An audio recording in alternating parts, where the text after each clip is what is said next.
மகன் தூய ஆவியின் பெயராலே ஆமேன். மூவொரு கடவுளுடைய அருளும் ஆசீரும் பாதுகாப்பும் வழி நடத்துதலும் உங்களோடு இருப்பதாக. இயேசுவில் என் அன்பு சொந்தங்களே, பொதுக்காலம் 15வது ஞாயிறு வார்த்தை பகிர்வுக்கு உங்களை அன்போடு வரவேற்கின்றேன். வார்த்தையான இறைவன் உங்களை ஆசீர்வதித்து உங்கள் இல்லத்திலும் உள்ளத்திலும் தன் சமாதானமும் விடுதல் நிலைத்திருக்கச் செய்தருள்வாராக. எபிரேயர் புத்தகம் 4:12 ஆண்டுடைய வார்த்தை உயிருள்ளது, ஆற்றல் வாய்ந்தது, இருபக்கம் கருக்கு வாய்ந்த எந்த வாளினும் கூர்மையானது, உள்ளத்தின் உள்ளாழம் வரை ஊடுருவி பாயக்கூடியது என்று சொல்லப்படுகின்றது. ஆண்டுடைய வார்த்தைக்கு ஆற்றல் உண்டு, ஆண்டுடைய வார்த்தைக்கு சக்தி உண்டு, ஆண்டுடைய வார்த்தை புதுப்பிக்கக்கூடியது, ஆண்டுடைய வார்த்தை படைக்கக்கூடியது, ஆண்டுடைய வார்த்தை பேய்களையும் நோய்களையும் துரத்தி அடிக்கக்கூடியது, ஆண்டுடைய வார்த்தை இயற்கையை கட்டுப்படுத்தக்கூடியது. ஏனென்றால் 2 பேதுரு புத்தகம் 1:13 படிக்கின்ற பொழுதோ, அல்லது 2 தீமோத்தேயு புத்தகம் 3ஆம் அதிகாரத்திலும் 2 கொரிந்தியர் புத்தகம் 3ஆம் அதிகாரத்தை படிக்கின்ற பொழுது இவ்வாறு சொல்லப்படுகிற ஆண்டுடைய வார்த்தை தூய ஆவியால் ஆட்கொள்ளப்பட்ட மனிதர்களால் எழுதப்பட்டது, தூய ஆவி என்னும் மையினால் எழுதப்பட்டது என்று சொல்லப்படுகின்றது. ஆண்டுடைய வார்த்தைக்கு சக்தி உண்டு. எனவேதான் திருப்பால் 107:20 படிக்கிற பொழுது ஆண்டவர் தன் வார்த்தை அனுப்பி சுகப்படுத்துவாராக என்று சொல்லப்படுகின்றது.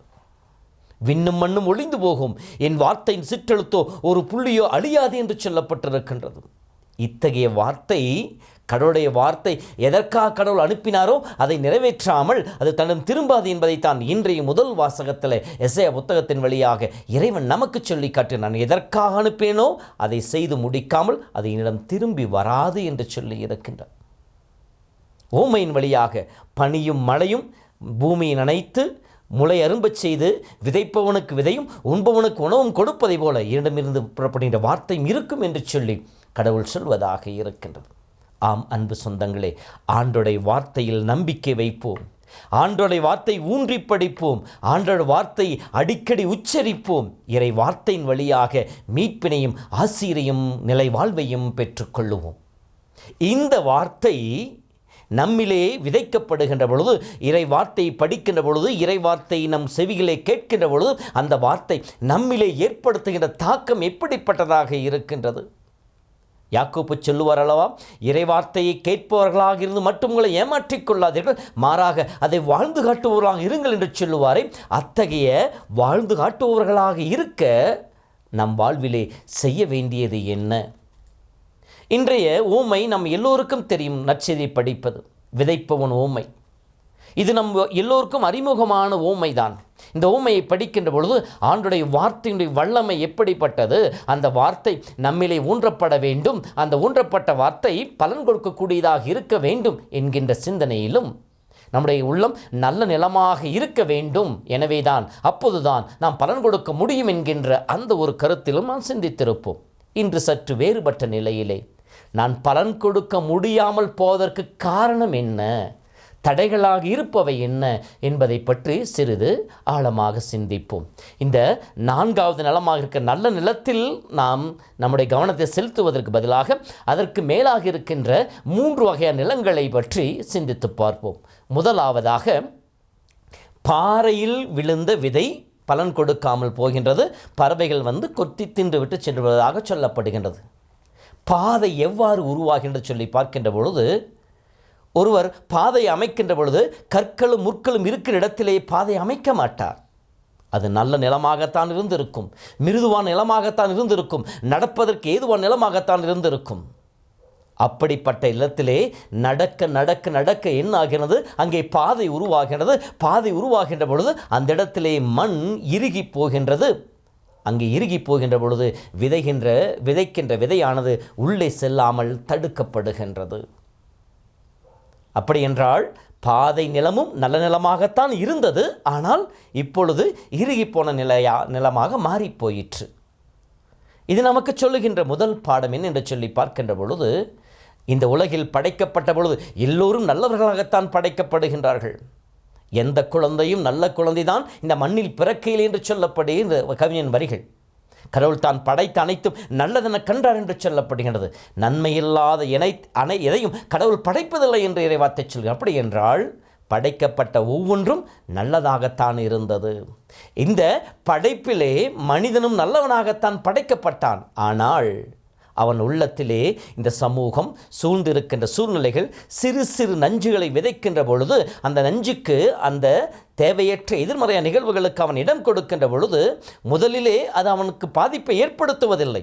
ஆனால் நாள்பட செல்கின்ற பொழுது அது அவனிலே பாதிப்பை ஏற்படுத்த ஆரம்பிக்கின்றது. அந்த பாதிப்பு அவனை இறுகிப்போன மனநிலைக்காக மாற்றுகின்றது.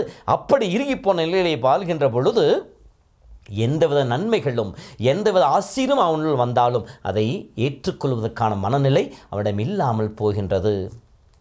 ஏனெனில் நம் வாழ்வில் இருக்கின்ற பெரிய பெரிய பாவங்கள், பெரிய பெரிய குற்றங்கள் உருவாவதற்கு காரணம் என்ன? சிறு சிறு காரியங்கள். நாம் சிறு சிறு அந்த பலவீனங்கள், பாவ சார்புகள் நம்மிலே வருகின்ற பொழுது, அதை கண்டுகொள்ளாமல் விடுகின்ற பொழுது, அதை விட்டு விலகாமல் இருக்கின்ற பொழுது, அதை உதாசீனப்படுத்துகின்ற பொழுது அது நம்மிலே குடிகொள்ள ஆரம்பிக்கும். நம்மிலே குடிகொள்கின்ற அந்த நிலம்தான் நம்மை முழுமையாக தன்வயப்படுத்தி கொள்ள ஆரம்பிக்கும்.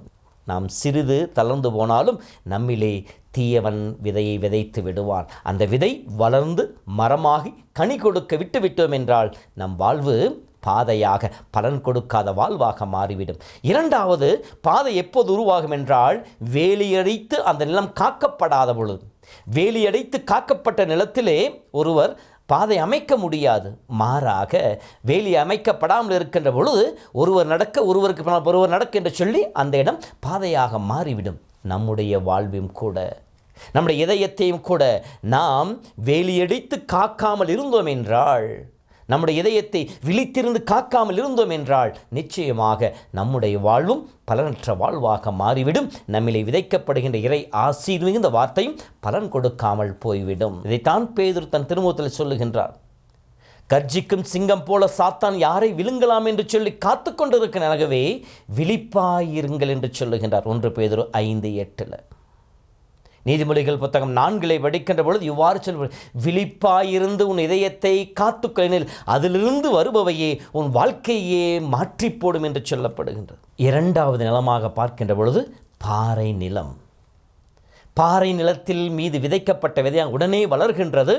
ஆனால் வேறில்லாமையால் அது கருகி போய்விட்டது என்று சொல்லி இயேசு இந்த உமை சொல்லுகின்றார்.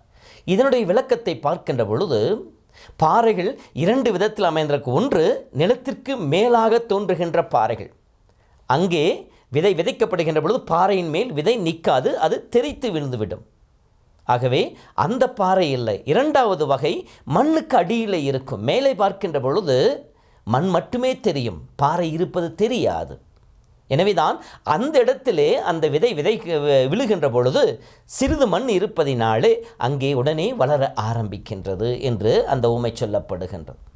இந்த ஊமை நமக்கு சொல்லிக் கொடுக்கின்ற பாடம் என்ன என்று சொல்லி பார்க்கின்ற பொழுது, நம்முடைய வாழ்விலும் கூட இந்த நிலை இருக்கும். வெளியே பார்ப்பதற்கு நான் நல்லவனாக இருப்பேன், நல்லவளாக இருப்பேன், நன்மை செய்வதை போல காட்டிக்கொள்ளுவேன், எல்லா விதம் ஆன்மீக காரியம் கடைபிடிப்பதாக இருக்கும். அதேபோல் பிறருக்கு முன்னால் என்னுடைய பேச்சும் என்னுடைய செயலும் வேறுபட்டதாக இருக்கும். ஆனால் என்னுடைய தனிப்பட்ட வாழ்விலோ என்னுடைய உள்மனதை சென்று பார்க்கின்ற பொழுதோ என் வாழ்வு மிகவும் மோசமானதாக இருக்கும். எல்லா விதமான தீய எண்ணங்களும் என்னில் குடிகொண்ட இருக்கும். பழைய மனிதனுக்கு இயல்புகளாக இருக்கின்ற கோபம், ஆத்திரம், பொறாமை, போட்டி மனப்பான்மை, கட்சி மனப்பான்மைகள், சிற்றின்ப ஆசைகள், இவை எல்லாமே என் உள்ளத்தில் இருக்கணும். வெளியிலே நான் நல்லவனை போல காட்டிக்கொள்ளுவேன். இதிலே இறை வார்த்தை விதைக்கப்படுகின்ற பொழுது நாம் கேட்பதை போல தலையாட்டுவோம், தலையை செய்வோம். ஆனால் அந்த வார்த்தை நம்மிலே ஊன்றப்படாது என்கின்ற அந்த அர்த்தத்தில் எப்படி அது உடனே முளைத்து கருகி போகிறதை போல நம்முடைய உள்ளத்திலே இருக்கின்ற அந்த பாறையானது, விதைக்கப்படுகின்ற பழைய வாழ்வானது, தீய வாழ்வானது, மறைமுகமான வாழ்வானது இறை வார்த்தை என்னிலே பலன் கொடுக்க முடியாமல் போவதற்கு காரணமாக அமைந்து விடுகின்றது. அப்படி என்றால் நான் என்ன செய்யணும்? கொலோசியர் புத்தகம் 3 எபேசியர் புத்தகம் 3 படிக்கின்ற பொழுது பல அழகாக சொல்லுவார், உன்னுடைய பழைய மனித இயல்பு களைந்தெறியப்பட வேண்டும். உன்னில் இருக்கின்ற பழைய மனிதனுடைய சார்புகள் அனைத்தும் எடுத்தெறியப்பட வேண்டும். அதை எடுத்தெறியப்படாமல், அந்த பாறை களைந்தெறியப்படாமல் நாம் எவ்வளவுதான் விதைத்தாலும் அந்த இடத்திலே பலன் கொடுக்க முடியாது என்கின்ற அந்த அர்த்தத்தில் நம்முடைய இரட்டிப்பான வாழ்க்கை, அது முகமூடி அணிந்திருக்கின்ற வாழ்க்கை கலைந்தெறியப்பட வேண்டும் என்கின்ற அர்த்தத்தில் சொல்லப்படுகின்றது. மூன்றாவது நிலமாக வருகின்ற பொழுது முட்புதர்கள் மத்தியிலே விழுந்த விதை என்று சொல்லப்படுகின்றது. முட்செடிகள் பாறையின் மீது வராது, பாறை இடுக்கில் வரலாம், ஆனால் அங்கே மண் இருந்தால் மட்டுமே அந்த செடிகள் வளர ஆரம்பிக்கும். ஏனெனில் முட்செடிகளுடைய வேர்கள் மிக ஆழமாக செல்லும். அப்படி என்றால் அங்கே ஆழமான மண் இருக்க வேண்டும். அந்த இடத்தில் தான் அந்த முட்செடி வளர ஆரம்பிக்கும். அதுவும் நல்ல நிலமாகத்தான் இருக்கின்றது. ஆனால் அந்த இடத்தில் விதைக்கப்படுகின்ற விதையானது வளர்கின்றது, அந்த முட்செடிகள் நெருக்கி விடுகின்றன என்று சொல்லப்படுகின்றது. எனவே அது பலன் கொடுக்காமல் போகின்றது. நம்முடைய வாழ்விலும் கூட இது சொல்லிக் கொடுக்கின்ற பாடம். நாம் நல்ல நிலமாக இருக்கின்றோம், ஆனால் நம்முடைய இதயத்திலே தேவையற்ற குணங்களை வளர்த்து கொண்டோம் எனில், தேவையற்ற பழக்கங்கள், பாவ பழக்கங்கள், பாவ சார்புகள், இந்த உலகத்தின் ஈர்ப்புகள் எல்லாவற்றையும் வளர்த்து கொண்டு அதன் மத்தியிலும் நான் ஆண்டவரை பின்பற்றுவேன், இறை வார்த்தைக்கு செவிமடுப்பேன் என்று சொன்னால் அது நடக்காத காரியமாக மாறிவிடுகின்றது. ஏனெனில் நம்மிலே விதைக்கப்படுகின்ற வார்த்தை ஏற்கனவே வளர்ந்திருக்கின்ற முட்செடிகள் அதை நெறித்து விடுகின்றன. இறைவார்த்தை கேட்போம், அதற்கு வழிவிடுவோம், ஆனால் நம்மிலே இருக்கின்ற பாவ பழக்கங்களை தூக்கி எறியாமல், அதை களைந்து எறியாமல் அதோடு சேர்ந்து வருகின்ற பொழுது நம்மிலே இருக்கின்ற அந்த தீய பழக்கங்கள் நன்மைகளை முழுமையாக துரத்தி அடித்து விடுகின்றன.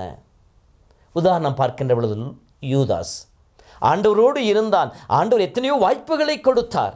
இருந்தாலும் அவன் உள்ளத்தில் ஏற்கனவே அந்த பண ஆசை இருந்ததினாலே, கடவுளோடு இருந்த நிலையும் இயேசு சொன்ன வார்த்தைகளும் இயேசு கொடுத்த வாய்ப்புகளும் அவனுக்கு பலன் இல்லாமல் போனது. இறுதியில் இயேசுவை காட்டி கொடுத்தான். நான்கு கொண்டு மனிதன் என்று சொல்லப்படுகின்றது. சீடத்துவத்தினுடைய தன்மையிலிருந்து துரத்தப்பட்டான் என்று சொல்லப்படுகிறது. இதுதான் நம் வாழ்விலே ஏற்கனவே இருக்கின்ற தீய பழக்கங்கள் எடுத்து எறியாமல், அதை களைந்து எறிந்து விடாமல், நான் இறைவார்த்தை கேட்கின்றேன், ஜெபக்கூடங்களுக்கு செல்கின்றேன், ஜெப வழிபாட்டிலே பங்கெடுக்கிறேன், திருப்பலியிலே பங்கெடுக்கிறேன், எல்லாம் வீணாய் போகும்.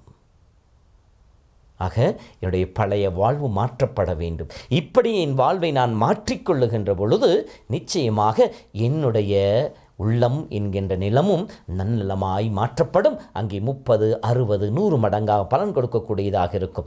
ஆகவே அன்பு சொந்தங்களே, இன்றைய வார்த்தை நாம் சிந்திக்கின்ற பொழுது என் வாழ்வில் பாதைகளாக மாறிப்போயிருக்கின்ற பழக்கங்கள் என்ன? இந்த சிறு சிறு தீமைகளுக்கு இடம் கொடுத்து அதை தவறவிட்ட நேரங்கள் என்ன? என் இதயத்தை விழித்திருந்து காவல் காக்காமல் என் இதயத்தில் அனுமதித்திருக்கின்ற பாவ காரியங்கள் என்ன? அது மண்டி போய் கிடக்கின்றன. அப்படி என்றால் அங்கே நீர் பாய்ச்சப்பட வேண்டும், அது மீண்டும் கொத்தி மிருதுவாக்கப்பட வேண்டும். அப்படி அது எதை குறிக்கிறது? கண்ணீரோடு, மன வருத்தத்தோடு, மனமாற்றத்தை நோக்கி செல்லுவது, அருட்சாதனத்தின் வழியாக மீண்டும் என் இதயத்தை பண்படுத்துவது. அப்பொழுது என் இதயம் விளைநிலமாக மாற்றப்படும். இரண்டாவதாக, பாறையின் மீது விதைக்கப்பட்ட விதை.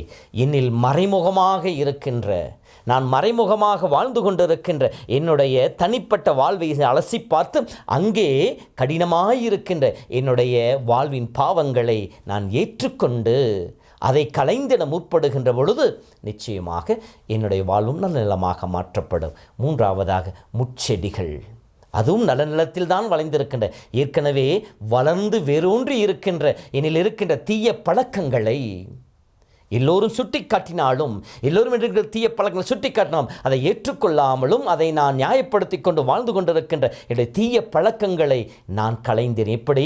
முற்கச்செடிகள் வெட்டி எறியப்பட வேண்டும், தீயிட்டு அது கறுக்கப்பட வேண்டும், முழுமையாய் வேரோடு பிடுங்கி எறியப்பட வேண்டும். இப்படி செய்கின்ற பொழுது நிச்சயமாக வலி ஏற்படும், வேதனை இருக்கும், பயம் இருக்கும், நம்முடைய வாழ்விலே கலக்கம் இருக்கும். ஆனால் இவையெல்லாம் தாண்டி நாம் அதை செய்கின்ற பொழுது, அந்த இடத்தில் முட்செடி முழுமையாக அகற்றுகின்ற பொழுது அதுவும் நல்ல நிலமாக மாறுகின்றது, பலன் கொடுக்கக்கூடியதாக மாறும். நம்முடைய வாழ்விலும் இந்த தீய பழக்கங்களை முழுமையாய் வேரோடு பிடுங்கி எறிந்திட, வலி வேதனை வருந்தாலும் சரி, இது எனக்கு எவ்வளவுதான் இழப்பை கொடுத்தாலும் அதை நான் தூக்கி எறிவேன் என்கின்ற அந்த முடிவோடு நாம் முடிவெடுத்து வாழ ஆரம்பிக்கின்ற பொழுது நம்மிலே இருக்கின்ற அந்த களைகள் களைந்தெறியப்படுகின்ற பொழுது அந்த நிலமும் நல்ல நலமாய் மாறும். அப்பொழுது நம்முடைய வாழ்வு பலன் கொடுக்கக்கூடியதாக இருக்கும். சிந்தித்து பார்ப்போம், அருள் வேண்டுவோம். கடவுள் நம்மையும் ஆசீர்வதிப்பாராக. ஆண்டவர் உங்களோடு இருப்பாராக. எல்லாம் வல்ல இறைவன், தந்தை, மகன், தூய ஆவியின் பெயராலே ஆமேன்.